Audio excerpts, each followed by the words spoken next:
फैसल आबाद डिवीजन के 8 पीटीआई अरकान ने मुस्लिम लीग नून में शामिल होने का फैसला कर लिया है। इस ग्रुप की क़यादत राजा रियाज कर रहे हैं। पीटीआई छोड़ने को तैयार ये 8 अरकान असेंबली पहले भी अपनी सियासी वफादारियां तब्दील कर चुके हैं। इनमें सरे फहरिस्त राजा रियाज हैं, जिनका फैसलाबाद डिवीजन में काफ़ी असर व रसूख है। वो पहले ही पार्टी क़यादत से शदीद नाराज़ हैं।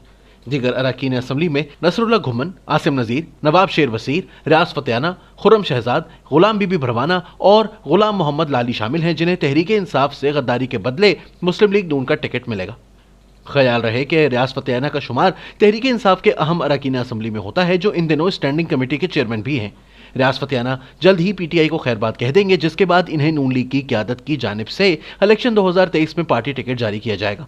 ये खबर दी है ARY न्यूज़ के सीनियर रिपोर्टर हसन अयूब ने, जिनका कहना है कि ये 8 अफराद फैसलाबाद डिवीजन से ताल्लुक रखते हैं। इनमें से कुछ का ताल्लुक चिन्योट, झंग और टोबा टेक सिंह से भी है और ये तीनों अजला भी फैसलाबाद डिवीजन का हिस्सा हैं।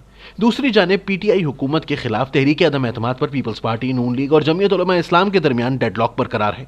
ARY न्यूज़ के मुताबिक पीपल्स पार्टी ने स्पीकर कौमी असम्बली असद कैसर के खिलाफ तहरीक अदम एतमाद की तजवीज़ पर इत्तफाक किया है। PPP रहनुमाओं का मौक़िफ़ है कि स्पीकर के खिलाफ तहरीक के नताइज से सूरत हाल भी वाज़ेह हो जाएगी। ज़राए का दावा है कि पीपल्स पार्टी पार्लिमानी साल मुकम्मल, जबकि मुस्लिम लीग नून फौरी इलेक्शन चाहती है, जो कि डेडलॉक की बुनियादी वजह है। ताहम बिलावल के हालिया बयान के वो जल्द अज जल्द इंतखाबात चाहते हैं, बर्फ पिघलने का इम्कान है। गुज़िश्ता हफ्ते पीटीआई के नाराज रहनुमा जहांगीर तरीन की शहबाज शरीफ और मौलाना फजलुर रहमान से खुफिया मुलाकातों की खबरें मंजर आम पर आई थीं। इस खबर की तस्दीक खुद सूबाई वजीर फयाजुल हसन चौहान ने भी की थी। ज़राए का कहना है कि जहांगीर तरीन इस वक्त लंदन में मौजूद हैं और इम्कान जाहिर किया जा रहा है कि इनकी मुलाकात जल्द साबिक वजीर आज़म नवाज शरीफ से भी हो सकती है, जो तकरीबन 3 साल से लंदन ही में मौजूद हैं और आजकल सियासी राब्तों में खासे मुतहर्रिक हैं। तहरीक इंसाफ के 8 अरकान का जिक्र किया जाए तो इनमें मुख्तलिफ लोग मुख्तलिफ वजूहात की बिना पर पार्टी तब्दीली का सोच रहे हैं। सरे फहरिस्त तो राजा रियाज हैं, जिन्होंने सबसे पहले इस हुकूमत के खिलाफ बगावत की थी। राजा रियाज का ताल्लुक माजी में पीपल्स पार्टी से रहा है। 2008 में ये फैसलाबाद से मुंतखब होकर सूबाई असम्बली में पहुंचे और मुस्लिम लीग नून के साथ कुछ अरसे तक काबीना में सीनियर वजीर के ओहदे पर भी रहे। कहा जाता है कि इस दौर में इनका शहबाज शरीफ के साथ बहुत अच्छा ताल्लुक था, बावजूद इसके कि इन्होंने शहबाज शरीफ पर दोहरी शहरियत का इल्ज़ाम लगाया था और नतीजे में अदालत में जाकर इन्हें माफ़ी मांगना पड़ी थी। यूं भी राजा रियाज ने नून लीग के राना अफजल को महज 6000 वोट से शिकस्त दी थी और अब राना अफजल की भी वफात हो चुकी है, तो नून लीग के पास वाक़अतन इस हल्के में एक खला है, क्योंकि राना अफजल के साहिबजादे ताहाल इलेक्शन नहीं लड़े हैं। गुलाम बीबी भरवाना गुज़िश्ता करीब 2 दहाइयों से मुसलसल अपनी सीट जीतती चली आ रही हैं। ये काफ लीग के टिकट पर भी जीती हैं, पीपल्स पार्टी के भी, मुस्लिम लीग नून के भी और पाकिस्तान तहरीक इंसाफ के टिकट पर भी। इन्हें कभी किसी जमात में जाने की ज़रूरत कम ही रहती थी, बल्कि सियासी जमातें खुद इनके पास चल कर आती थीं।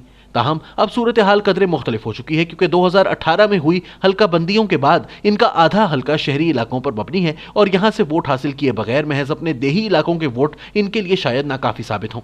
लिहाजा इन्होंने मुस्लिम लीग नून में शमूलियत का फैसला किया है, जो कि रिवायती तौर पर पंजाब के शहरों में मकबूल रही है। नवाब शेर वसीर का मामला भी थोड़ा अजीब है। 2018 के इंतखाबात में इन्होंने नून लीग के तलाल चौधरी को शिकस्त दी थी। इन दोनों के वोटों में कोई बड़ा फर्क भी ना था। वसीर साहब ने 1,09,000 वोट हासिल किए थे, जबकि तलाल चौधरी ने 97,000 वोट लिए। तलाल चौधरी ने मुश्किल वक्त में पार्टी का जवाबमर्दी से दिफा भी किया है। अब इनके हल्के में किसी और को जगह देकर तलाल को कहां एडजस्ट किया जाएगा, इस हवाले से कुछ वाज़ेह नहीं। याद रहे कि 2018 के इंतखाबात में मुस्लिम लीग नून फैसलाबाद डिवीजन से बुरी तरह शिकस्त खा गई थी। राना सनाउल्लाह के अलावा इसके तमाम उम्मीदवार पिट गए थे। झंग और मुल्हिका इलाकों से टिकट जमा करवाने की आखिरी तारीख पर तमाम उम्मीदवारों ने यकायक शेर का निशान छोड़ दिया था, जिसके बाद कोई उम्मीदवार यहां से खड़ा ही ना किया जा सका था।